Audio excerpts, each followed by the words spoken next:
there, let that sheet out. Hold it. Let it out! Let it out! Let the sheet out!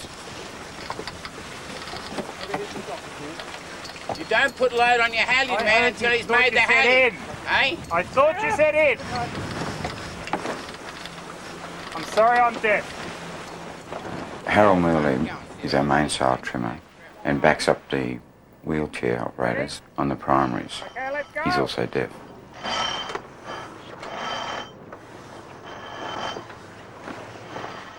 Matt Speakman is our head sail trimmer, runs the primary winches. He's a paraplegic and has a lot of top end power, so that's why we use him down there. Vinnie Loris runs our port primary winch. Being a paraplegic, his upper body strength gives us a good edge. That's it. He's on that. Take it, Vinnie, take it. That's got a lot of pressure on it, Matt. Sit on that main. You've got a ship up on your weather bow. Virginia Iliff is a skipper in her own right. She has a yacht in the Whitsundays and she's sailed the Pacific for the last several years. She's our sewer person. That means she looks after everything below decks. She suffers from myasthenia gravis, which is a nerve disease and causes wasting of the muscles.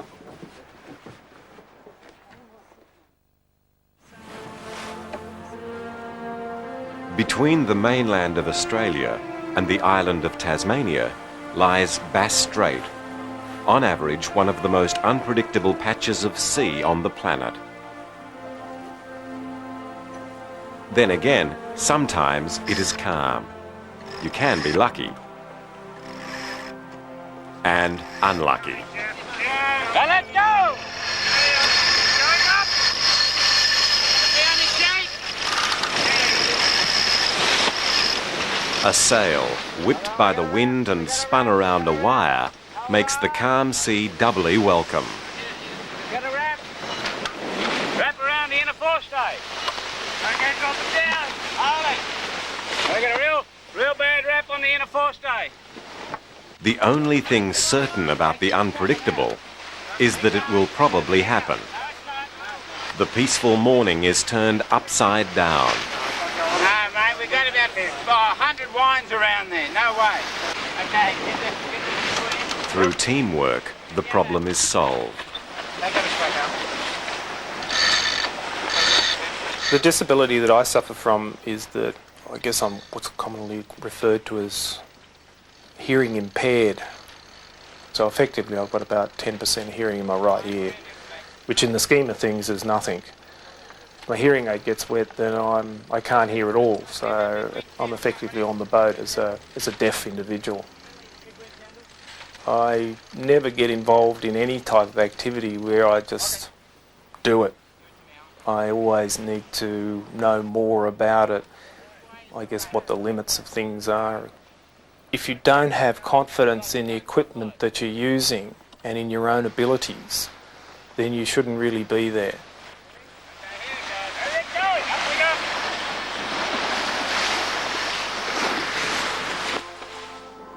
The further you go into Bass Strait without striking any bad weather, the luckier you should think yourself. The Carpe Diem sails on in unusually placid water. Well, this is meant to be one of the most treacherous pieces of water in Australia, and it was one thing that I think all of us have been worried about was Bass Strait. And look at it, perfect. I'd finished work at the nightclub that I was managing. Hopped on my motorbike, was giving a girlfriend a lift home, and a car came over the crest of a hill on the wrong side of the road with no headlights on. Left us nowhere to go. We had a head-on and we were both thrown around 100 metres up the road. I ended up face down in the gutter and the passenger actually died. Instead of walking, I used a wheelchair, and I don't think that my life should differ any more than that. The thing I enjoy most about sailing would just be the freedom. It's an amazing experience being out and being totally away from land, especially at night. Night time, I'll sit up every night if I can. It's just a fantastic way to travel, and it's a wonderful thing to do. Well, in the galley it's a little bit easier today. We're under spinnaker, a little bit flat, still a bit of an angle here. A lot better than for me than yesterday. You ready? Okay. Watch your head. Open! I spend a lot of my time sailing. I also do a lot of wheelchair road racing, 10 kilometres, 42 kilometres, and also organising having a 43-foot yacht built, which will be my home.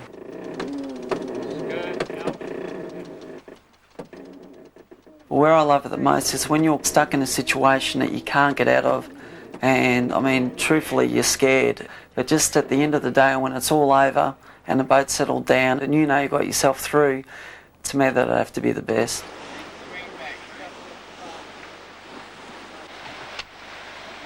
I was on a motorbike 5 years ago, riding along a straight stretch of country road, and the car went through a stop sign, and I just happened to be in his way. And here I am today, paraplegic. For me, I actually didn't know where I was going to go or what was going to happen. One minute you've got your whole life in front of you, you've got everything there. Next minute you're lying on the side of a road with nothing. I forced myself to do a yachting course. I felt alive again. It was me. I started living my life again and feeling human. There's a lot of kids born with disabilities.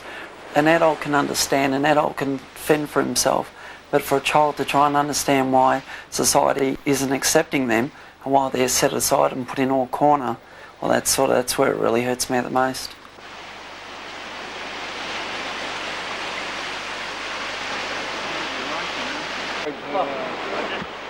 Brian Schultz is our strings man.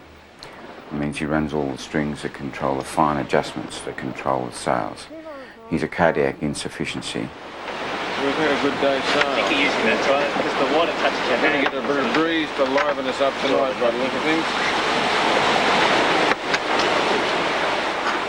Keep everybody on their toes.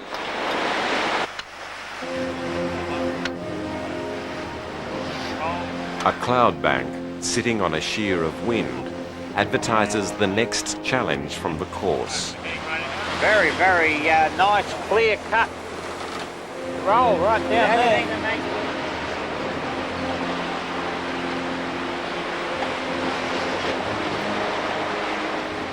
The point is it going to go to the west, southwest? Howland's going to stay in the south. In the front of your car. The direction looks pretty fast to me. You can try and guess what the wind is going to do.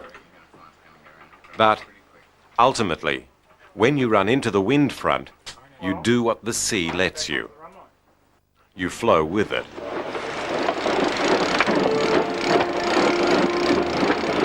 Yes, please.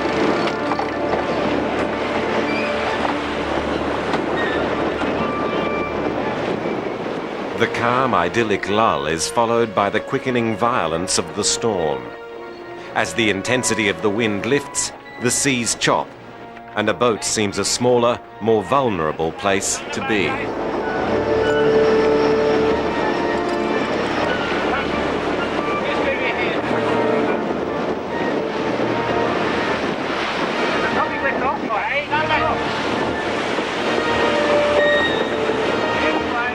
At the peak of the wind, the boat takes on a new personality. The tempo of the crew work speeds up to match the acceleration of the boat.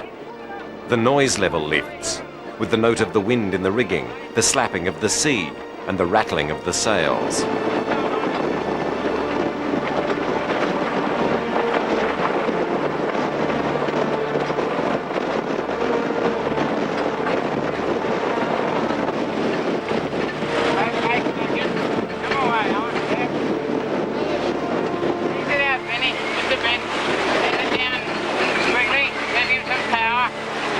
Behind the storm front, the boat slides into calmer water, and the crew relax.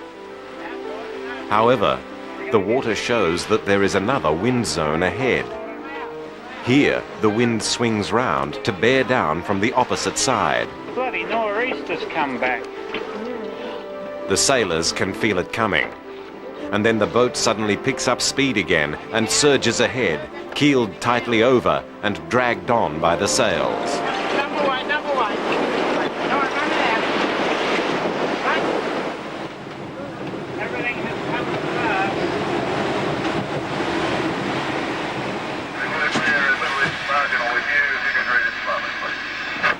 Affirmative on that. Our position is 4049 14835.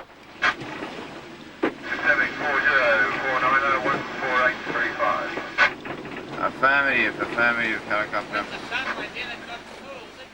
I was about 20 years old when I started to get the symptoms of this illness, double vision, and that was the main thing, and hard swallowing. It's astounding to find that your prognosis is only going to be a year or two, 20 years old.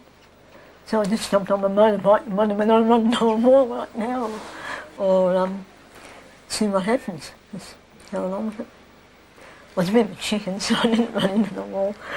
So I just followed along with it, and I learned heaps out of it. It's really good. I found out later on that even the next thing was that if you survived 5 years of it, you'd probably be all right. Because I was so still and not able to use my body for so long, and I did meditation, and I can really say that it works. It's been probably helped me survive when I survived. I just used to go to meditation when things got tough, and I've always woken up at the other end of the tunnel, and I've been here still. I've suffocated a few times. They've had to sort of revive me, so that's not much fun. But it certainly gives you an example of how meditation can help. See there's a headland I can see over there, and the other boat's heading under it. I decided that the best thing for me was to go cruising. So I bought a yacht and sold my house, bought a yacht, and just went cruising up and down the Barrier Reef for the last 7 years, 8 years.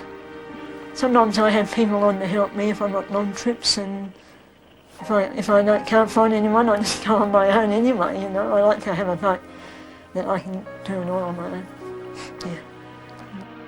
Well, it just gives me a good peace of mind. It also gives me the shits. It's a moody thing, It's just the sea, and it's beautiful to me.